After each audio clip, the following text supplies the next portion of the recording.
अस्सलाम वालेकुम, good afternoon. सबसे पहले तो तमाम दोस्त अहबाब मीडिया के कॉलीग्स को नया साल मुबारक। बहुत सी नेक तमन्नाएं, दुआएं हम सब के लिए, हमारी फैमिलीज़ और हमारे मुल्क के लिए कि 2026 एक अच्छा साल साबित हो हर लिहाज से। Thank you sir, thank you very much. So let's begin with the roundup of this week's activities. Firstly, on 1st of January, as per our bilateral agreements, Pakistan and India exchange lists. The first list is the list of prisoners in each other's custody. Accordingly, the government of Pakistan today handed over a list of 257 Indian prisoners, including 199 fishermen and 58 other civilians in Pakistan's custody, to the High Commission of India in Islamabad. The sharing of list is consistent with the provisions of the Consular Access Agreement between Pakistan and India, signed on 21st May 2008, under which both countries are required to exchange list of prisoners twice a year, first on 1st January and then on the 1st July each year. So the Indian government, I understand, is also sharing the list of Pakistani prisoners in their custody with our High Commission in New Delhi. And also today, Pakistan and India exchanged the list of their respective nuclear installations pursuant to the agreement on prohibition of attacks against nuclear installations and facilities between Pakistan and India, signed on 31st December 1988. The agreement provides that both countries shall inform each other of their nuclear installations and facilities falling within the definitions of the treaty on 1st of January each calendar year. Accordingly, the list of nuclear installations and facilities in Pakistan was officially handed over to the representative of the Indian High Commission in the Foreign Office today. And I understand that the Indian government is also sharing the list of Indian nuclear installations with our High Commission in New Delhi today. Ladies and gentlemen, you must have seen our press release. You covered it, issued yesterday, expressing deep concern over resurgence of violence in Yemen. Pakistan reiterates its support and firm commitment to the unity and territorial integrity of Yemen, as well as efforts aimed at establishing lasting peace and stability in the country. In this regard, Pakistan strongly opposes unilateral steps by any Yemeni party that may further escalate the situation, undermine peace efforts, and threaten peace and stability of Yemen, as well as that of the region. Pakistan welcomed regional efforts for de-escalation of the situation in maintaining peace and stability in Yemen. Pakistan also expresses solidarity with the Kingdom of Saudi Arabia and reaffirms its firm commitment to the security of the kingdom. Pakistan maintains its firm support for the resolution of Yemen issue through dialogue and diplomacy, and hopes that Yemen's people and regional powers work together towards inclusive and enduring settlement of the issue, safeguarding regional stability. And last evening, our Prime Minister, Mohammed Shahbaz Sharif, held a telephone conversation with His Royal Highness Prince Mohammed bin Salman bin Abdul Aziz Al Saud, Crown Prince and Prime Minister of the Kingdom of Saudi Arabia. Both leaders reaffirmed their shared commitment to further strengthening of the long-standing fraternal bonds between the two countries, and that had attained new heights during recent months. The two leaders also discussed and exchanged views on regional situation and current developments. The Prime Minister emphasized upon the need to maintain unity and harmony among the ranks of the Ummah in the midst of various current challenges. While expressing Pakistan's complete solidarity with the Kingdom of Saudi Arabia, the Prime Minister said that it was imperative to maintain regional peace and stability through dialogue and diplomacy. His Royal Highness the Crown Prince were very positive on our expanding cooperation with Pakistan in all areas of mutual interest. He also expressed his desire to undertake an official visit to Pakistan in 2026. Earlier, Deputy Prime Minister and Foreign Minister Senator Mohammad Ishaq Dar also had a telephone conversation with the Saudi Foreign Minister Prince Faisal bin Farhan. Both leaders exchanged views on the current regional situation and recent developments. The DPM conveyed season's greetings and best wishes for the new year, which were warmly reciprocated by Prince Faisal. The DPM FM also expressed satisfaction with the positive trajectory of the bilateral relations. Prince Faisal, on his part, reaffirmed his commitment to further strengthening and enhancing bilateral ties. And as in the parallel, as you are aware, the top leadership of Pakistan and the United Arab Emirates were also in close contact this week. His Highness Sheikh Mohammed bin Zayed Al Nahyan, President of the United Arab Emirates and the ruler of Abu Dhabi, undertook an official visit to Pakistan at the invitation of our Prime Minister. He was accompanied by a high-level delegation, including ministers and senior officials. The two leaders, that is our Prime Minister and the President of UAE, met in Islamabad and later in Rahim Yar Khan. During these meetings, views were exchanged on bilateral cooperation and a variety of subjects. The meeting capped off a year of extensive leadership-level engagements between Pakistan and the UAE.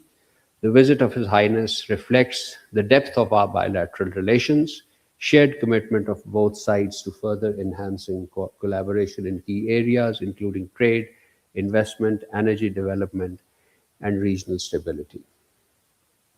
Moving on to Bangladesh, where our Speaker of the National Assembly, Sardar Ayaz Sadiq, visited Dhaka, Bangladesh yesterday to attend the state funeral of former Prime Minister of Bangladesh, Begum Khaleda Zia. Our Speaker of the National Assembly visited the residence of the late former Prime Minister of Bangladesh, where he met her son, Mr. Tariq Rahman, and her daughter. He expressed grief and sorrow over the demise of Begum Khaleda Zia and conveyed condolences on behalf of the people and leadership of Pakistan. He noted the services of the late Prime Minister of Bangladesh for progress and prosperity and welfare of the brotherly people of Bangladesh, and she would always be remembered with respect in Pakistan. He also paid homage for her contribution towards strengthening the brotherly relations between Pakistan and Bangladesh. The visit reflects the honor and deep respect accorded to late Begum Khaleda Zia by the Prime Minister, the government, the Parliament, and the people of Pakistan, who regard her as a sincere friend. While in Dhaka, the Speaker, National Assembly, also met Bangladesh National Security Advisor, Mr. Khalilur Rahman, Advisor on Law and Justice, Mr. Asif Nazrul, and Acting Chairman of BNP, Mr. Tariq Rahman. Moving on to Somalia, ladies and gentlemen, you must have seen our press readouts on the subject. We strongly condemn any attempt to undermine the sovereignty, unity, and territorial integrity of Somalia, and reject in this regard the announcement made by Israel recognizing the independence of the so-called Somaliland region of the Federal Republic of Somalia. Pakistan reiterates its complete support for the sovereignty, unity, and territorial integrity of the Federal Republic of Somalia, as well as for all efforts aimed at achieving lasting peace and stability in the country. We also reiterate our unequivocal rejection of any step aimed at forced displacement of Palestinians from their land under any circumstances, and unwavering commitment for the Palestinian people in their just struggle for self-determination, for a sovereign, viable, independent state of Palestine with Al-Quds al-Sharif as its capital.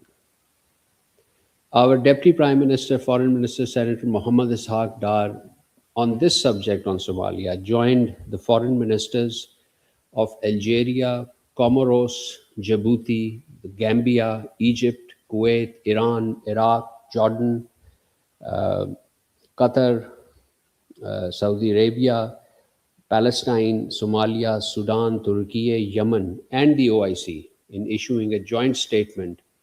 And basically, the joint statement underscored very key four principles. One was the unequivocal rejection of Israel's recognition of the so-called Somaliland region. Number two, condemnation in the strongest terms of such recognition, which constitute a grave violation of the principle of international law and the UN Charter. Full support of the sovereignty of the Federal Republic of Somalia, and recognizing the parts of the states constitute a serious precedent and threatens international peace and security and violate the cardinal principles of international law and UN Charter, and of course the full rejection of any potential link between such measure and any attempt to forcibly expel the Palestinians out of their land, which is unequivocally rejected in any form as a matter of principles. Moving on to the telephone calls that the DPM foreign minister had with his counterparts this week. One was I mentioned about his telephone call with the Saudi foreign minister. He also received a telephone call from the governor of Tabuk, Prince Fahad bin Sultan bin Abdulaziz. The governor of Tabuk conveyed season's greeting and best wishes to our DPM, and the two dignitaries exchanged desire to expand cooperation in the areas of mutual interest. Our Deputy Prime Minister, Foreign Minister, also received a call from the Foreign Minister of Uzbekistan, His Excellency Bakhtiarov Saidov. Foreign Minister Bakhtiar further confirmed the visit of the President of Uzbekistan next month. Views to Pakistan next month. Views were exchanged on regional and international developments, on ways to enhance bilateral relations by deepening cooperation. And our foreign minister also received a call from the foreign minister of Somalia, Mr. Abdusalam Abdali. The DPM reaffirmed Pakistan's full support for sovereignty of Somalia and condemned any action aimed at undermining it. The Somali foreign minister thanked our foreign deputy prime minister for standing by Somalia and for Pakistan's continued and sustained support. He also sought Pakistan's assistance in raising Somalia's concern in the United Nations Security Council, to which, as you know, Pakistan is the current member. And on his part, the DPM reaffirmed our full support. And DPM also received a call held a telephone conversation with the Foreign Minister of Egypt, Badr Ahmad Mohammed Abdullateh. The two leaders expressed satisfaction at the positive momentum in bilateral relations and shared views on regional and global developments, especially Somalia and Yemen. They reaffirmed their shared commitment to promoting regional peace, stability, and development. We also announced last evening that the Pakistan and China will hold the 7th round of Pakistan-China Foreign Ministers level strategic dialogue on 4th of January in Beijing. This dialogue takes place at the level of foreign ministers, as you know, and our DPM will be visiting China in this regard at the invitation of his Chinese counterpart, Mr. Wang Yi. The Foreign Ministers' Strategic Dialogue is the highest consultative mechanism between Pakistan and China, providing a structured review of the entire spectrum of bilateral cooperation, as well as regional and international developments of mutual interest. Finally, ladies and gentlemen, I have information to share. During the last briefing of the Foreign Minister on Saturday, a few colleagues had asked about the issue of stranded Pakistani nationals who are in Afghanistan there because of border closure. And we have to inform you that since the closure of our border, our embassy and consulate have consistently been in touch with the Pakistani nationals in Afghanistan, including students who have sought assistance for their repatriation. The mission is also in contact with Afghan authorities regarding their safety and well-being, and are coordinating with the relevant authority to ensure their safe return. As of now, this was as of today morning, 15 students and 291 individuals who were in contact with our embassy have safely returned to Pakistan, for which our embassy undertook requisite coordination with local authorities and offered necessary assistance. And a total of, you may note that a total of 1,199 Pakistanis approached our embassy in Kabul seeking assistance for their return.